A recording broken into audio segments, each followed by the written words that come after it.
وسلم نے نا عثمان بن طلحہ کعبے کی چابی ان کے پاس ہوتی تھی، تو حضور نے ایک دن فرمایا عثمان، اچھا یہ نہیں تھا کہ عثمان خاص لوگوں کو چابی کعبہ کھول کے دکھاتے تھے، بلکہ ان کو قریش کی جانب سے یہ حکم تھا کہ جو بھی تجھے کہے تو نے کعبے کا دروازہ کھول دینا۔ نبی پاک علیہ الصلوۃ والسلام نے نا ہجرت سے 2-4 دن پہلے کہا کہ عثمان ذرا چابی دو، میں نے کعبہ اندر سے دیکھنا ہے۔ بڑے ٹھنڈے دل سے ذرا سننا، ادھر دیکھو میری طرف، ادھر دیکھیے گا ذرا میرے بھائی۔ میں نے ایک بندے سے کہا یار پانی کی بوتل دینا دکاندار سے، ایک ہے اس نے کہہ دیا نہیں میرے پاس۔ اس بات کا کوئی غصہ بولیے، اور اگر وہ کہے سارے زمانے کو ملے گی آپ کو نہیں دینی، پھر بولیں میرا خیال ہے چپ کر کے ہنس کے آ جائیں گے، سوال ہی نہیں پیدا ہوتا۔ ہم کہیں گے مجھے نہیں نہ دینی تو نے، تو دکان اٹھا یہاں سے بند کاری سے، کیا مطلب ہے سب کو دینی ہے تجھے نہیں دینی، کیا معنی ہے اس کا؟ لے کے جاؤں گا، جھگڑا ہوگا، بحث کریں گے۔ عثمان بن طلحہ سے حضور نے فرمایا دروازہ کھولو، کعبہ دیکھنا ہے۔ عثمان کہنے لگا میں ساری دنیا کو دکھاؤں گا، آپ کو نہیں دکھاؤں گا۔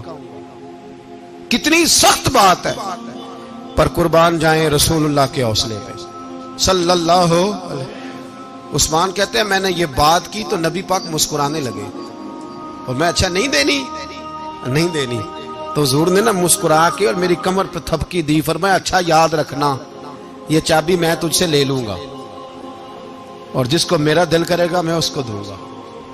عثمان کہتے ہیں روز رات کو نبی پاک کے یہ جملے میرے کانوں میں گونجتے تھے کہ حضور نے فرمایا۔ کہتے ہیں جس دن پتا چلا نا نبی پاک 10,000 کا لشکر لے کے آ رہے ہیں، تو ابو سفیان میٹنگیں کر رہے تھے، مکے کے سارے سردار تیاری کر رہے تھے، اور میرے کانوں میں ایک ہی لفظ تھا کہ حضور نے فرمایا میں چابی لے لوں گا، پھر جس کو میں چاہوں گا اسے دوں گا۔ عثمان کہتے ہیں حد ہو گئی، وقت گزر گیا، حضور آ گئے، طواف فرمایا، اور طواف کے بعد میرے نبی پاک علیہ السلام نے فرمایا بلاؤ نا ذرا عثمان کو۔ عثمان کہتے ہیں میں چابی لے کے آیا تو دوسرا جملہ کوئی نہیں۔ ساڑھے نا کوئی بندہ مشورہ دے وے دی نہ منیے تے جے کام مونجو ہو جائے نا، جو نے مشورہ دیتا سی تے وہ نال ہی غوث پاک بن جاندا ہے، تینوں آکھیا سی نا، فوراً ہی داتا علی اجمیری ہو جاندا ہے۔ وہ کہندا تینوں پتہ نہیں میں کڈا ولی اللہ، تینوں میں آکھیا سی میں نہ کر، اور بندہ پریشان ہوتا ہے کام الٹ ہو گیا، اور لاگوں آکھی جاندا ویکھو جی میں تے تانوں پہلو ہی آکھیا سی جی۔ عجیب بات ہے، شیخ چلی کی طرح پیچھے پڑ جائے گا، میں نے تو پہلے ہی کہا تھا۔ او بس کر یار، اب تو خواجہ معین الدین اجمیری ہو گیا، بس کرو۔ مشورہ ہی ہوتا ہے، کسی کا مل جاتا ہے اور کسی کا نہیں لیا جاتا۔ فوری طور پہ بندہ اٹھ کے نا تو ولایت کی 4تھی سیڑھی پہ چڑھ جائے گا، کہے گا میں تو ابدال وقت ہوں، میں قطب دورہ ہوں، میں نے تجھے کہا نہیں تھا۔ اب بس کر یار، کئی دفعہ مشورے صحیح ہوتے ہیں، کئی دفعہ صحیح بولیے۔ نبی پاک صلی اللہ علیہ وسلم کی احد کے دن خواہش یہ تھی کہ اندر رہ کے لڑنا ہے۔ جوان صحابہ نے کہا باہر جا کے لڑائی کرنی ہے، حضور نے باہر جا کے جنگ کی، بظاہر مسلمانوں کو شکست ہوئی۔ حضور نے ایک دفعہ نہیں کہا کہ میں نے تمہیں کہا نہیں تھا اندر رہنا ہے، بس ہو گیا جو ہو گیا۔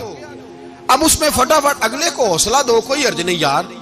نبی پاک سب بولیے صلی اللہ علیہ وسلم، میرے حبیب پاک علیہ الصلوۃ والسلام نے نا کہا عثمان کو بلاؤ۔ عثمان آئے تو عثمان کہتے ہیں میں نے چابی دی تو میں تیار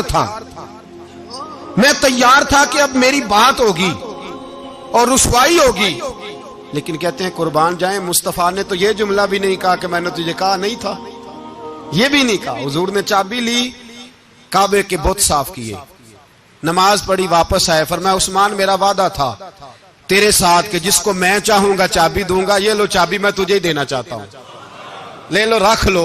عثمان کہتے ہیں وہ چابی نہیں میرے طرف آ رہی تھی، میری طرف ایمان آ رہا تھا، وہ چابی نہیں آ رہی، ایمان آ رہا تھا میری جانب۔ کہتے ہیں میرے ہاتھوں میں چابی آئی اور میری زبان پہ کلمہ توحید جاری ہو گیا۔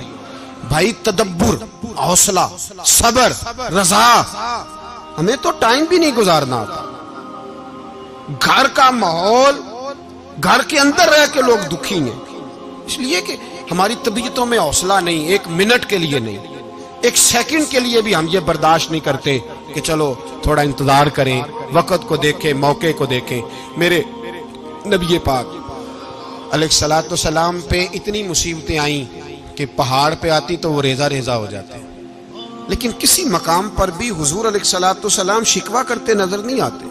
ہم غریبی کا رونا روتے ہیں، ہر چوتھا آدمی کہتا ہے بڑا غریب ہوں، لیکن میرے نبی پاک علیہ الصلوۃ والسلام نے چوتھے دن کھجور کھائی، سرکہ کھایا ہے، اور موٹے بان کی چارپائی پہ